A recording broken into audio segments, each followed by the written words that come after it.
ఈనాడు దినపత్రిక ఇందులో ఉన్నటువంటి వార్తలు చూస్తే క్రికెట్ విజయోత్సవాల్లో పెను విషాదం. ఆర్సీబీ కప్పు గెలవడంతో అభిమానుల్లో కట్టలు తెగిన ఉత్సాహం.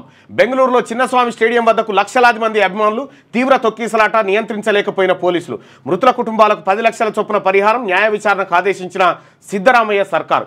11 మంది దుర్మరణం, 50 మందికి పైగా గాయాలు.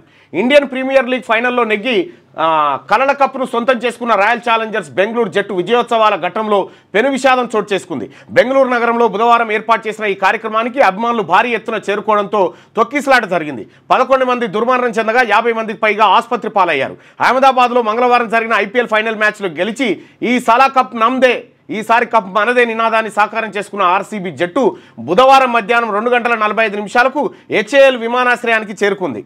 అక్కడ ఆటగాళ్లకు ఘన స్వాగతం లభించింది. కర్ణాటక ప్రభుత్వం విధాన సౌధ ప్రాంగణంలో క్రికెటర్లను సన్మానించాలని నిర్ణయించడంతో ఆ జట్టు సభ్యులు బస్సుల్లో సాయంత్రం 4:30 గంటలకు విధాన సౌధలో అడుగుపెట్టారు. అక్కడ గవర్నర్ తవర్చంద్ గెహ్లోట్, ముఖ్యమంత్రి సిద్ధరామయ్య, ఉప ముఖ్యమంత్రి డీకే శివకుమార్ల ఆధ్వర్యంలో ఘనంగా సన్మానం జరిగింది. పావు గంటలోనే కార్యక్రమం ముగిసింది. తర్వాత చిన్నస్వామి స్టేడియంలో జట్టును సన్మానించడానికి కర్ణాటక క్రికెట్ సమైక్య సన్నాహాలు చేసింది. మిగతా వార్త 2వ పేజీలో ఇదేగా, ఇదే కదా కిందికి వెళ్ళాలి. 2వ పేజీ కదా మనం పోవాల్సింది.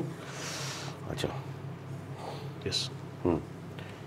విధాన సౌధ నుంచి ఆ స్టేడియం కేవలం 1/2 కిలోమీటర్ దూరంలోనే ఉంటుంది. అక్కడ సాయంత్రం 6 గంటలకు విజయోత్సవాలు ప్రారంభం కావాల్సి ఉంది. అయితే అప్పటికే ఆ ప్రాంతానికి భారీ ఎత్తున అభిమానులు చేరుకున్నారు. సుదీర్ఘ నిరీక్షణ తర్వాత బెంగళూరు జట్టు ఐపీఎల్ కప్ సొంతం చేసుకోవడంతో క్రికెట్ అభిమానులతో ఆ ప్రాంతం అంతా నిండిపోయింది. అంచనాకు మించి జనం రావడంతో నియంత్రించడం పోలీసుల వల్ల కాలేదు. స్టేడియం సామర్థ్యం 35,000 మంది మాత్రమే, కానీ 3 లక్షల మందికి పైగా అభిమానులు తోసుకొచ్చారు. అదే సమయంలో వర్షం కురవడంతో సాయంత్రం 4 గంటల సమయంలో వెనుక గేటు వద్ద తొక్కిసలాట మొదలై పలువురు మృత్యువాత పడ్డారు. ఇలాంటి గందరగోళ పరిస్థితుల్లోనే సాయంత్రం 6:10 సమయంలో క్రికెట్ జట్టు స్టేడియంలోకి ప్రవేశించగా 6:30 కల్లా విజయోత్సవ కార్యక్రమం ముగిసింది. 5గురి పరిస్థితి విషమం. తొక్కిసలాట ఘటనలో 11 మంది మృతి చెందగా మరో 50 మందికి పైగా గాయపడ్డారని అధికారులు వెల్లడించారు. గాయపడిన వారిలో 5గురి పరిస్థితి విషమంగా ఉందని వివరించారు. వారికి ఐసీయూలో చికిత్స అందిస్తున్నారు. ఘటనా స్థలంలోనే 3 చనిపోగా ఆసుపత్రిలో చేర్చేలోగా 3, చికిత్స సమయంలో 5 మరణించారు. ఈ దుర్ఘటనపై రాష్ట్రపతి ద్రౌపది ముర్ము, ప్రధాని మోడీ, కాంగ్రెస్ అధ్యక్షుడు ఖర్గే, లోక్సభ ప్రతిపక్ష నేత రాహుల్ గాంధీ ప్రగాఢ సంతాపం వ్యక్తం చేశారు. ఇటువంటి ఘటన చోటు చేసుకోవడం దురదృష్టకరమని వాళ్ళు అన్నారు. ఇక మృతుల కుటుంబాలకు పరిహారం కూడా ప్రకటించింది రాష్ట్ర ప్రభుత్వం. విజయోత్సవ వేళ ఈ దుర్ఘటన దురదృష్టకరమని ముఖ్యమంత్రి సిద్ధరామయ్య ఆవేదన వ్యక్తం చేశారు. అంచనాకు మించి అభిమానులు చేరుకోవడంతో నియంత్రణ సాధ్యపడలేదని వెల్లడించారు. ఈ అనూహ్య ఘటనలో మరణించిన వారి కుటుంబాలకు 10 లక్షల చొప్పున పరిహారం ప్రకటించారు. గాయపడిన వారి చికిత్స వ్యయాన్ని ప్రభుత్వమే భరిస్తుందన్నారు. గాయాల పాలైన వారికి ప్రాణాపాయం లేదని వైద్యులు తెలిపారని వివరించారు. ఈ ఘటనపై న్యాయ విచారణకు ఆదేశిస్తున్నట్టుగా ప్రకటించారు. కారకులైన వారిపై చర్యలు తీసుకుంటామన్నారు. మరోవైపు తొక్కిసలాటకు సర్కార్ వైఫల్యమే కారణమని విపక్షాలు ఆరోపించాయి.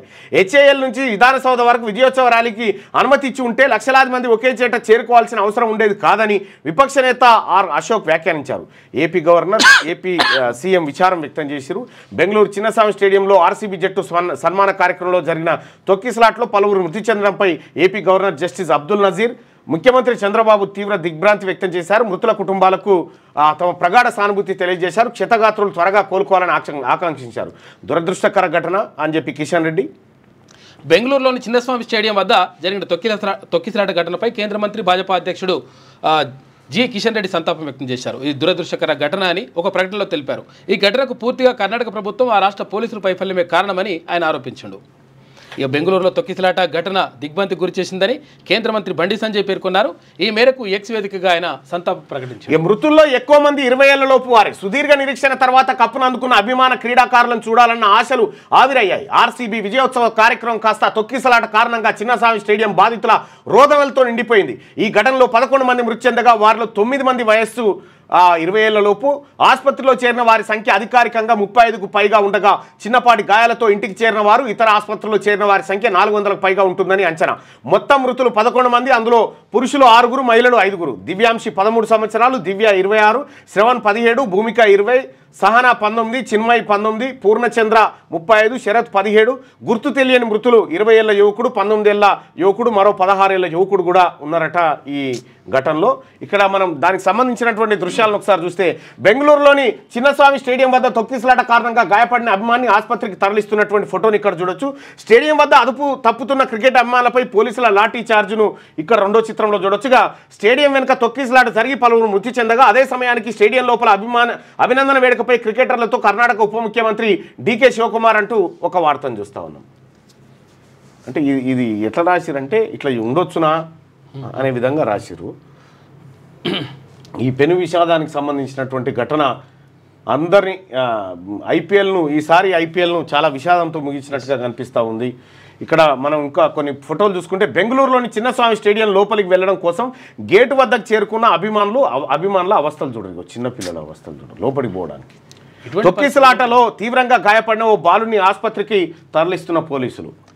ఇటువంటి పరిస్థితి ఉన్నప్పుడు కొంచెం వెనుకకుంటేనే బెస్ట్. పోయి అట్లా పరిచయం పడకంటే. లేటెస్ట్ న్యూస్ తెలుగు మరియు ఇంగ్లీష్ అప్డేట్స్ కోసం ఇప్పుడే క్యూన్యూస్ అఫీషియల్ యాప్ ని ప్లే స్టోర్ నుండి డౌన్లోడ్ చేసుకోండి. సరికొత్త సమాచారాల కోసం క్యూన్యూస్ వెబ్సైట్ ని ఫాలో అవ్వండి. ఛానల్లో ప్రాంతీయ, జాతీయ, అంతర్జాతీయ వార్తలు వీక్షించండి. లైక్ చేయండి.